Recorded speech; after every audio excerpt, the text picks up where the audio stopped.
Once all the inauguration hoopla is over, President Obama will get rolling on what looks to be a very different second-term agenda from the first. So let's take a look at what Mr. Obama's new set of plans and priorities will be with CBS News political director John Dickerson. It's great to have you with us, John. Nice to be with you. Well, great to have you down here. It's a nice picnic spot you've got here. It's lovely. But there's a lot to be done after all of this ends, after all of the excitement is over.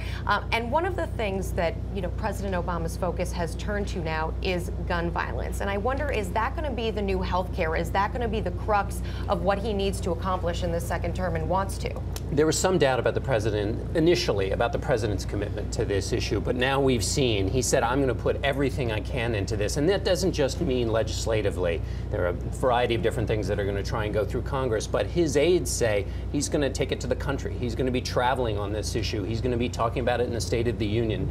So it is a big part of his second-term agenda. But he's also got other tough issues that he's going to take on and that they want to take on because they realize the clock is ticking. That includes immigration and climate change. So he's got a lot coming out at the beginning here. Well, we've got, as we've been talking about this morning, and you and I, we've all talked about this before. It's essentially the same Congress he had before.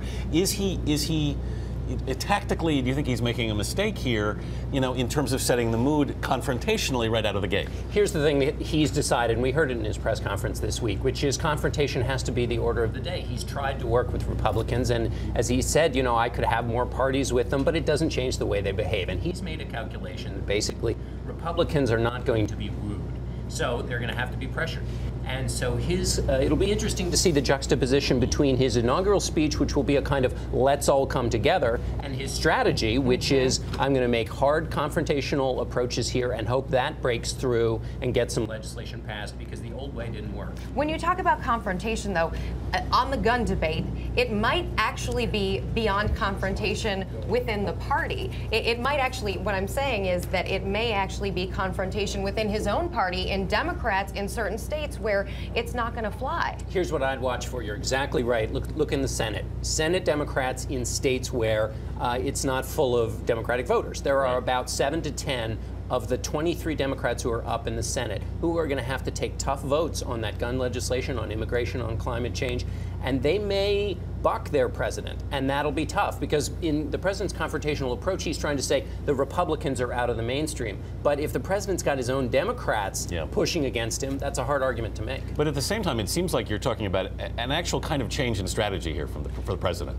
He's looking at things differently. Absolutely, absolutely. It's born of experience and basically the clock ticking so fast because he knows that with the elections in 2014 coming up, that Republicans, if they weren't already in a mood, they're not in a mood to negotiate with him, period. But Republicans worried about primary challenges in their own elections are really not going to be in a mood to cooperate. So given that he faces that, this is where the new confrontational approach comes from. Is it ultimately a bad thing for immigration if gun control plays the biggest in the debate going forward? It's a question of whether, let's say, a big gun control debate sours Republicans on working with him on immigration. I think the reason that might not happen is Republicans, a lot of them feel a real desire and push to get immigration through because they saw what happened in the last election. They no longer can win national elections based on the votes of white voters. They need minorities and younger voters, and immigration helps them get to that group of voters. Okay, John Dickerson. Thanks, John. Thanks, John.